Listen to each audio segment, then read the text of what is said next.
amores, minhas amoras, tudo bem com vocês? Eu espero que vocês tenham tido um excelente final de semana, que tudo tenha corrido bem por aí, que vocês tenham conseguido ter um final de semana produtivo, bom, em família, que vocês tenham sentido a energia boa desse final de semana, transmutar vocês, melhorar vocês com muito amor, com muita fé, né? Que eu acho que em tempos de pandemia, em tempos de sofrimento, nós temos que ter muita fé. E temos que acreditar que Deus quer e sempre fará o melhor para todos nós, né? Então, muito bom dia, meus amores, sejam muito bem-vindos. O meu nome é Virgínia Tavares Cunha, psicóloga clínica, tentando levar um pouquinho, assim, de saúde mental a todos vocês, tá? Um pouquinho, né? Não dá para levar tudo. Deixa eu só baixar aqui as outras coisas, senão, enquanto a gente vai falando, né? Vai entrando mensagens. Eu vou fazer um pedacinho novamente do livro Enquanto o Amor Não Vem. Esse pedaço desse livro, eu já fiz um vídeo sobre ele, mas eu acredito que, assim como Heráclito, né, na Grécia Antiga falava que quando a gente banha no rio, nem o rio, nem a gente somos os mesmos. Eu acredito que todas as vezes que você relê uma parte de um livro, ou mesmo da Bíblia, né? Quando você relê uma parte da Bíblia, quando você entra novamente em uma parte de algum momento do livro, nem você é o mesmo e parece que o livro ele soa de uma maneira diferente. Então, assim como Heráclito fala, né, que nem nós somos os mesmos, nem o rio é o mesmo, todos os dias nós temos a possibilidade de fazer algo diferente nas nossas vidas. Todo dia a gente tem possibilidade de tomar decisões diferentes nas nossas vidas, né? Então eu espero que esse pedacinho que eu já fiz anteriormente, mas que hoje eu vejo que essa parte do livro já tem uma mensagem diferente para mim, eu espero que ela também tenha para vocês, tá bom? Que vocês tenham um excelente dia e uma semana maravilhosa. Vamos lá? A fruta e a árvore. Existem grandes possibilidades de que a maioria de nós irá passar a vida tendo uma experiência de relacionamento depois da outra. Algumas agradáveis, outras não. Sem nos darmos conta de que estamos presos ao seguinte padrão: relacionar-se e ser magoado e recuar. Sem nos darmos conta de que estamos presos neste padrão. Poucos entendem que quem somos e o que sentimos agora é o que temos sido e sentimos há muito tempo. São as nossas coisas que nos tornam super agressivos ou passivamente autodestrutivos na busca do amor. No meio tempo, elas vêm à tona para que possamos atendê-la e nos curar. Nossos padrões de comportamento passivo, agressivo, nascem conosco. Em grande parte, são determinados pelos padrões de nosso nascimento. Nossas reações ao que aconteceu em nosso nascimento, com frequência, são inconscientes. E esta é a razão pela qual nem sempre conseguimos reconhecer o que fazemos e por que o fazemos, ao sermos passivos ou agressivos. Se gastássemos um tempinho para refletir e examinar a nós mesmos, poderíamos fazer a ligação entre o que acontece em nossos relacionamentos e os padrões de nosso nascimento. Enquanto não temos consciência disso, nós concentramos em tentar descobrir o que acabou de acontecer e por que está afetando tão profundamente e com frequência dolorosamente no meio tempo. Minha mãe era alcoólatra. Logo depois que eu nasci, diagnosticaram que minha mãe tinha câncer de mama e leucemia. Portanto, quando não estava bêbada, estava sedada, pois o câncer ameaçava levar as duas coisas que ela amava, seus seios e sua vida. Disseram-me que minha mãe tinha muito orgulho de seus seios, que eram grandes e firmes. Eles acentuavam sua cintura fina, chamando muito atenção, e ela se alimentava de atenção. O fato de meus pais não serem casados um com o outro também chamava muito atenção. Meu pai era legalmente casado com outra mulher, que morava a 2 quilômetros de distância da casa, em que meus pais moravam com minha avó paterna. Minha mãe era sua amante e lhe deu 3 filhos. Não preciso dizer que havia muitos problemas na atmosfera em que eu nasci. Quando estamos no útero, ficamos mergulhados na energia que se torna o alicerce da nossa identidade. Algumas pessoas, bem atenção, ficam imersas em cuidados, atenção e uma alegria amorosa. Eu fiquei mergulhada em uma atmosfera interna e externa, entremeada, de medo, confusão, culpa, desonestidade e doença. Isso deixou marcas em minha personalidade. Meus primeiros relacionamentos eram estranhamente parecidos com o tipo de disfunção que meus pais demonstravam. Meu primeiro amor era emocionalmente comprometido. Meu primeiro casamento foi uma experiência de abuso verbal e físico. Como é que alguém que você ama pode causar tanto sofrimento? Como é que você pode desistir de alguém que ama tão profundamente? Provavelmente essas eram as perguntas da minha mãe e estavam entre as primeiras perguntas que fiz de uma forma muito agressiva a respeito do amor e dos relacionamentos. Você pode não conhecer as condições exatas de seu nascimento, ou pode ser que elas não tenham sido tão dramáticas quanto as minhas. Porém, permanece o fato de que você aprendeu e experimentou coisas no útero e provavelmente continuou com o mesmo padrão de comportamento em sua vida. Eu já era adulta quando descobri que meu pai abusava verbal e às vezes fisicamente da minha mãe. Ele tentou fazer com que ela parasse de beber. Ela não parou. Ele tentou fazer com que ela cuidasse de si mesma. Ela não podia. Ele foi agressivo em seu amor por ela, pois todos os relatos indicam que eles brigavam que nem cão e gato. A violência é a agressividade se manifestando de uma forma bastante física. Se você pensar sobre isso, o nascimento também é violento. É um ato de agressão que empurra você para fora de um lugar confortável e seguro que você conheceu fisicamente. Em muitos relacionamentos, confundimos agressão e violência com demonstrações de amor. Enquanto o amor não vem, Tiana Vanzan. Então, o que ela está falando aqui?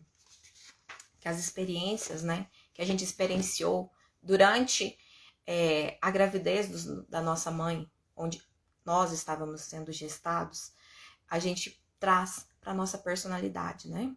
Eu falo, a minha sempre foi muito ansiosa, então eu vim com uma ansiedade muito ligada como era a dela.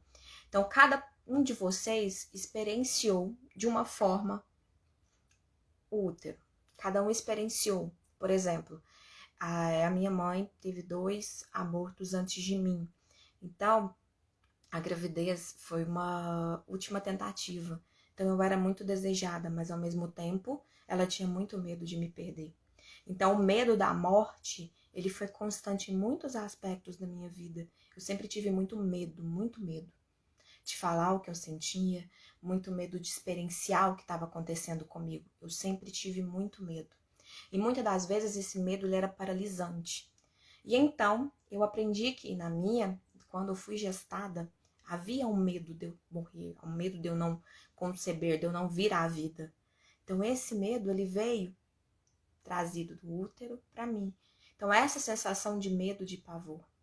Quantas vezes, quando a gente chora ou a gente está numa situação muito ruim, a gente se deita como se estivesse no útero. A gente se encolhe, porque aquilo ali é a posição que nos dá conforto, que nos dá abraço, né? Então, todas as experiências que a gente experienciou no útero, a gente sente. E ela forma a nossa identidade, a forma como a gente pensa, a forma como a gente é. Por isso que eu falo que as mulheres grávidas, elas têm que ter um conhecimento emocional muito grande, elas têm que ter um estudo emocional, até para que elas vão gestar uma criança emocionalmente segura, emocionalmente boa, emocionalmente bem, né? E às vezes nas nossas gestações a gente passou por tanta dificuldade, por tanta coisa diferente nessa vida que nos deixou da forma como estamos hoje. Então, o que ela fala é que a gente tem que sair desse relacionamento passivo-agressivo para o relacionamento ativo. A gente tem que parar de ser passivo-agressivo. Porque a agressividade nada mais é que a gente colocar para fora aquilo que está difícil aqui dentro, né? E eu acho que o pior é nos agredirmos internamente. Eu acho que o pior é sermos agressivos conosco mesmo, sermos agressivos com nós, que temos que ser você por você. Então, esse ser humano aqui é a coisa mais importante para você na sua vida. É você mesmo. Então, onde que eu me deixei? Onde que eu me abandonei? A ansiedade vai vir por quê? A ansiedade vai vir pelo medo do futuro. Nossa, eu já cometi tantos erros no futuro, Virginia. Será que eu vou cometer esses erros no futuro de novo? Para que eu não fique ansiosa, o que eu tenho que fazer? Me perdoar. Eu falei isso em outro vídeo e eu vou voltar a falar novamente. Se você imaginar aquela situação com o emocional que você tinha naquela época, você fez o melhor que você poderia ter feito com o emocional que você tinha naquele momento.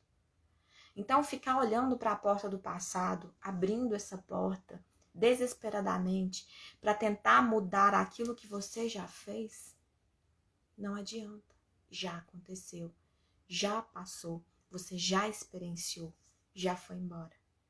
Agora a gente tem que olhar para o futuro confiando nas nossas decisões, confiando que hoje estamos mais maduros para entender o que a vida nos pede, mais maduros para entender o que os relacionamentos nos pedem, mais maduro para nos amar em primeiro lugar.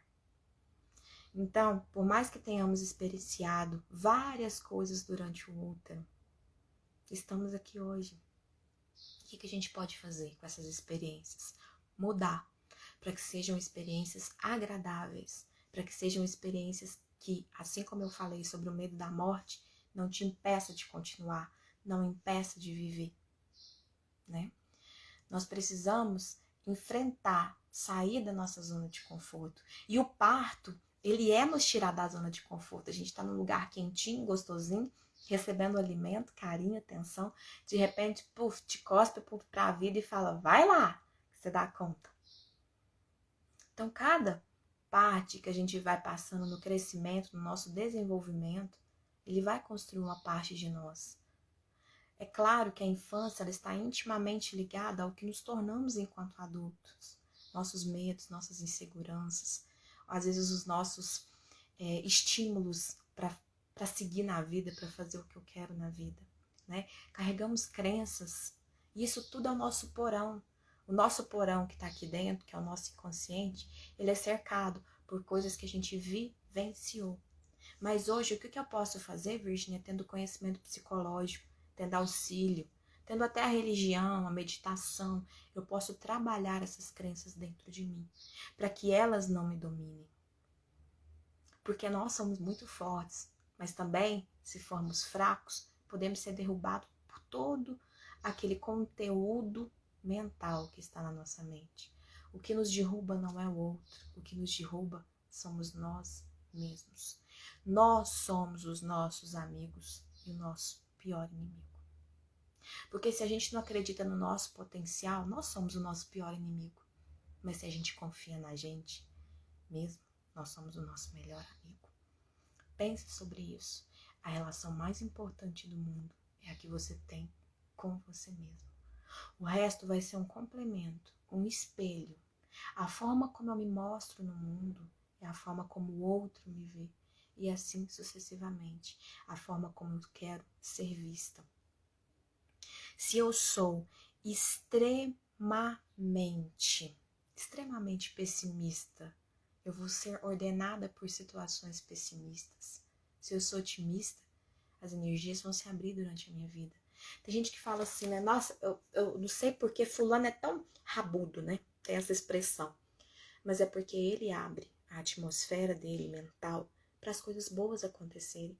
E ele merece porque ele vibra nisso, ele vibra esse pensamento positivo, né?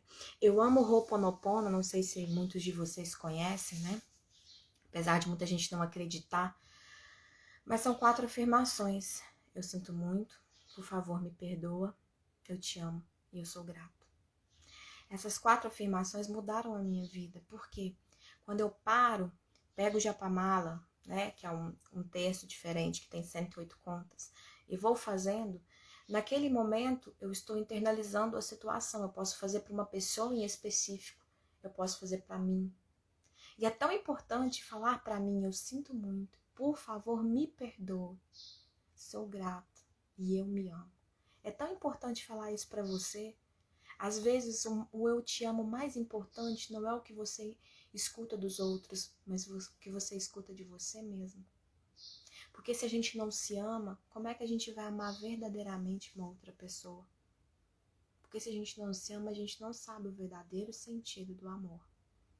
Então, para que deixemos de ansiar, para que deixemos de odiar o mundo, a gente tem que deixar de odiar e deixar de ansiar sobre nós mesmos. Devemos confiar em nós, devemos acreditar no que nós somos e devemos amar aquilo que somos e aquilo que representamos para o outro. Se nós não nos amarmos, como o outro vai nos amar? É ilógico, não é? Você não amar. Porque o outro vai dizer pra você, eu te amo, você vai olhar pra ele e falar, oi? Por que você me ama? Você vai duvidar do amor.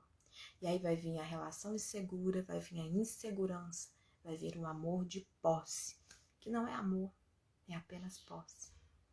O amor verdadeiro, ele vai acreditar. Quando a pessoa dizer te ama, você vai falar, ama mesmo, sou uma pessoa sim, mereço mesmo seu amor. Então vamos começar a trabalhar essas sensações que foram visitadas durante a sua gestação. Então, pergunte, se vocês tiverem ainda a mãezinha viva, pergunte, mãe, como que foi a minha gestação? A senhora estava muito ansiosa? Foi uma gestação difícil? O que a senhora pensava naquele momento? O que a senhora sentia naquele momento? E aí você vai entender um monte de coisas que vocês sentem também, que veio da sensação que você sentiu no útero. Da sensação. Mas use isso para autoconhecimento, não para falar, nossa, mãe, mas por que você ficava estressada? Nossa, mãe, mas por que você não queria? Não, gente, não é momento disso. Ela fez o melhor que ela poderia ter feito com o emocional que ela tinha no momento. Eu quero apenas que vocês perguntem para vocês internalizarem e se entenderem, não para julgamento, tá bom? E se vocês tiverem alguma dificuldade, não quiserem interpretar, não quiserem falar com a mãe, ou tiverem um desentendimento, mas quiserem falar comigo, acesse o meu WhatsApp, tá linkado na página do Instagram. E venha marcar uma sessão, venha fazer um conhecimento, nada melhor que autoconhecimento, autoestima e amor próprio, para fazermos com que a gente saia da nossa zona de conforto e se desenvolva para cada vez atingir uma evolução maior e melhor como seres humanos, tá bom? Sejam muito bem-vindos, uma excelente, maravilhosa semana para vocês, aproveitem bastante, a minha segunda vai ser de estudos, prova da pós, tem 2 provas agora mesmo, mas eu estudei, então vai dar certo, tem que pensar assim. Então tentem entender tudo que eu falei para vocês sobre nascimento, sobre vida, sobre se entender, né? Com amor, com carinho. Edna, até amanhã, tô te aguardando lá no consultório. Então, dia de terça, quarta e quinta, eu estou na Clínica Bicalho e na sexta-feira eu estou na Clínica Viver, aguardando todos vocês. E pela internet, atendimento online para o mundo todo, tá bom? Sejam muito bem-vindos, um bom dia a todos vocês, com muita paz, com muito amor. Comece a semana, eu sinto muito, me perdoe, sou grata e eu te amo. Vem pra terapia, porque terapia é sempre vida. Beijos da Psi e uma excelente segunda-feira para vocês. Beijo!